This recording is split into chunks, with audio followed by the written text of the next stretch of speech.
जननी जने तो भक्त जन या दाता या सूर, और नहीं तो बांझ भली वृथा गवावे नूर। आपका एक ही पुत्र हो, एक ही पुत्री हो,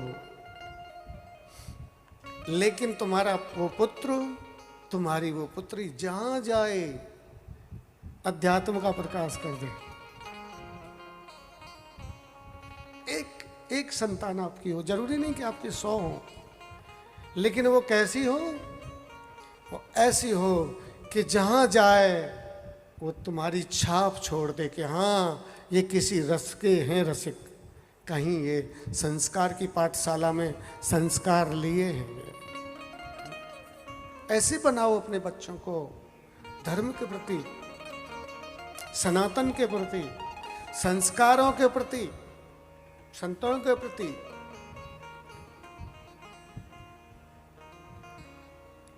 ये बिन विश्वास भजन नहीं, तेहु बिन द्रवही न राम। और ये विश्वास तुम पैदा करोगे अपनी संतान में, वो खुद नहीं कर सकते। जो तुम बनाओगे वो तो वही बन जाएंगे, क्योंकि सबसे पहले बच्चा अपनी मां से परिचय करता है।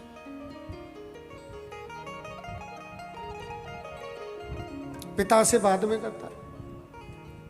इसलिए कहते हैं ना, माँ पत पूत पिता पत घोड़ा, बहुत नहीं तो थोड़ा थोड़ा। माँ पत पूत, बेटा माँ को जरूर फॉलो करता है, ज्यादा नहीं तो थोड़ा करेगा।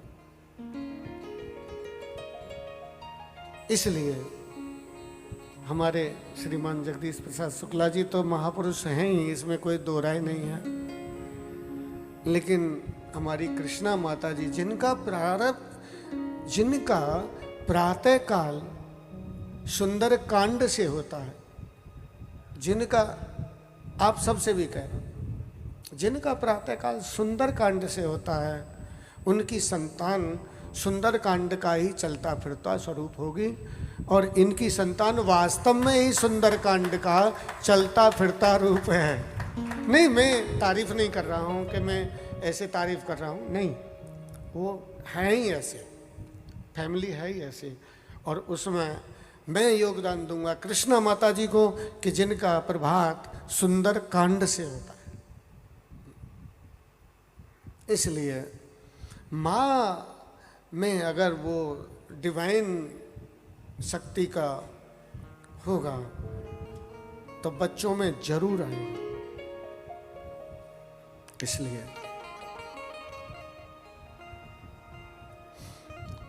आप स्वयंभू मनु की संतानों को देखिए, देवहूति इतनी सुंदर थी कि उसको देख करके स्वर्ग के देवता गंधर्व आदि बेहोश होकर गिर जाते थे। लेकिन उसने किसको वर्ण किया? बूढ़े करदम ऋषि को। सूरत नहीं, सीरत। सूरत का महत्व बहुत कम है, सीरत का बहुत ज्यादा है। और अगर वो करदम मुनि को वर्ण न करके किसी राजा को वर्ण करती तो क्या कभी कपिल भगवान उसके गर्भ में आते? कभी नहीं आते। महान तपस्वी कितने सालों से, 1000 सालों से तप कर रहे थे करदम मुनि, और उन्होंने अपने जीवन का आधार करदम मुनि को, और परिणाम कपिल भगवान जैसे उनके पुत्र बने, जिन्होंने अपने पिता को तो भेजा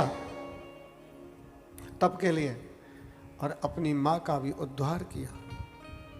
माँ का भी उन्होंने उद्धार किया अपने प्रवचन के द्वारा। उनकी दूसरी बेटी ने यज्ञ को पैदा किया, यज्ञ को पैदा किया। स्वयं यज्ञ नारायण उनके गर्भ से आए, स्वयं दक्षिणा नाम की पुत्री उनके गर्भ से जन्म ली। और एक बेटा उत्तानपाद, भले ही उसने सुरुचि को स्वीकार कर लिया, लेकिन उसकी सुनीति नाम की पत्नी से फिर भी ऐसा बेटा पैदा हुआ कि जिसने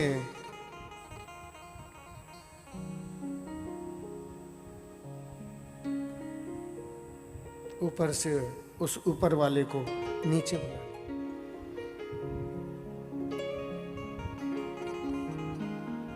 और फिर जितने भी उनके वंश में हुए, उत्तानपाद महाराज के ध्रुव के वंश में, सब याज्ञिक हैं, सब धार्मिक हैं।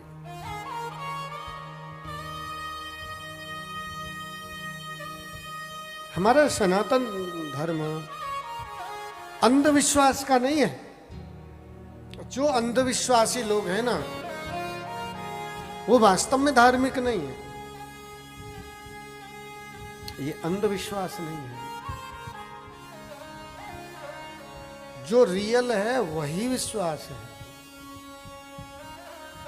इसलिए कल हम लोग स्वयंभू वंश की कथा को श्रवण कर रहे थे और यही स्वयंभू वंश की कथा चल रही है। और अब स्वयंभू के दो पुत्र हैं, उत्तानपाद और प्रियव्रत। अब प्रियव्रत को लेकर के कल आप गए थे। आज प्रियव्रत की कथा में हम लोग प्रवेश करेंगे। हमारे मुंबई महानगरी से श्री भागवताचार्य श्री श्याम जी महाराज आप लोगों के बड़े प्रिय भी हैं, आज यहाँ पधारे हैं। मैं चाहूँगा कि दो शब्द आपको आशीर्वाद के रूप में प्रदान करें।